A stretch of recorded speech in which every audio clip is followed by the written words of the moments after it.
সে লাগিয়ে দিছি ভিডিও করা কেন। আসসালামু আলাইকুম, তোমরা সবাই কেমন আছো? আশা করছি তোমরা সবাই ভালো আছো। আলহামদুলিল্লাহ আমরাও ভালো আছি। দিনটা ছিল সানডে, যেহেতু মাধ্যমিকের এক্সাম চলছিল সেই জন্য ভাইয়ের কাছে মানে আমার ভাইয়ের কাছে যাওয়ার ডেট অনেক দিন আগেই পিছিয়ে দিয়েছিল। 2 সপ্তাহ পর আমি যাচ্ছিলাম মোহাম্মদপুর আলামিন মিশন বাস স্ট্যান্ডে দাঁড়িয়েছিলাম, ওখানে আমি আর মা। তো আজকে যেহেতু ডেট ছিল না তবুও আমরা গিয়েছিলাম, কারণ 2 সপ্তাহ ভাইয়ের সঙ্গে দেখা হয়নি, আর রোজার আগে মায়ের সঙ্গে একবার দেখা করানোর জন্য আমি মায়ের সঙ্গে চলে গেছিলাম। ক্যাম্পাস থেকে ওকে নিয়ে আমরা এই প্লেগ্রাউন্ডে একটা প্রাইমারি স্কুলের সামনে বসে ভাইকে খাইয়ে দিচ্ছিলাম। ভাইয়ের জন্য অনেক কিছু রান্না করে নিয়ে এসেছিলাম, কারণ 2 সপ্তাহ পর আমি আমার ভাইকে দেখছি।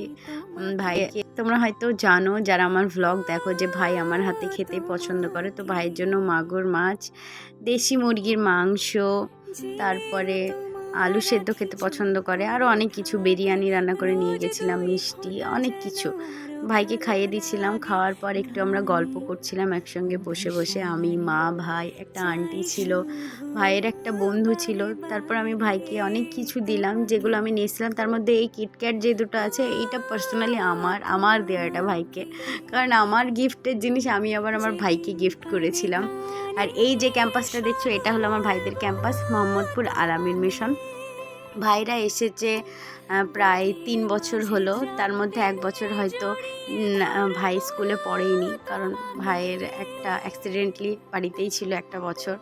তারপর ভাইকে আবার স্কুলে রাখা হয়েছে, যেহেতু 2 সপ্তাহ আসা হয়নি। নিজের অবস্থা একদম বাজে করে দিয়েছে, নখ কাটেনি, হাতে লিখে রেখেছে, চুলগুলো এলোমেলো, মুখে নোংরা। তো আমি পরিষ্কার টরিষ্কার যতটুকু পারা, মানে জনের মধ্যে তো অ্যালাউ করেনি, বাইরে থেকে আমি যতটুকু পেরেছি করে দিয়েছি। নেক্সট সপ্তাহে আমি যখন যাব তখন পরিষ্কার করে দেবো ইনশাল্লাহ। তো তারপরে আমি ওর জন্য যেগুলো নিয়ে আসছিলাম একটা করে দিচ্ছিলাম। আর এই যে চকলেটটা আছে, এই চকলেটটা আমার স্টুডেন্টরা আমাকে দিয়েছিল স্কুলে।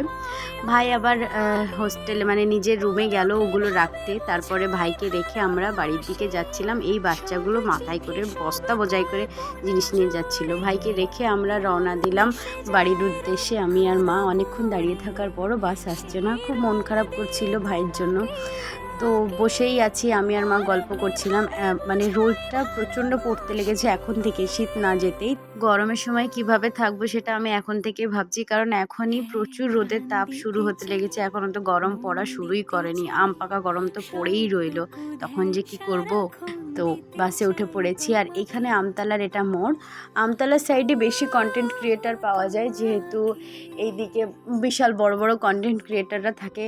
এখানে কিছু কন্টেন্ট ক্রিয়েটাররা ভিডিও শ্যুট করছিল, তো ওটা দেখে আমি মাকেও দেখালাম যে এখানে এরা ভিডিও শ্যুট করছে। 2টো গাড়ি নিয়ে এসেছিলো, একটা গুন্ডা গাড়ি আর একটা টোটো।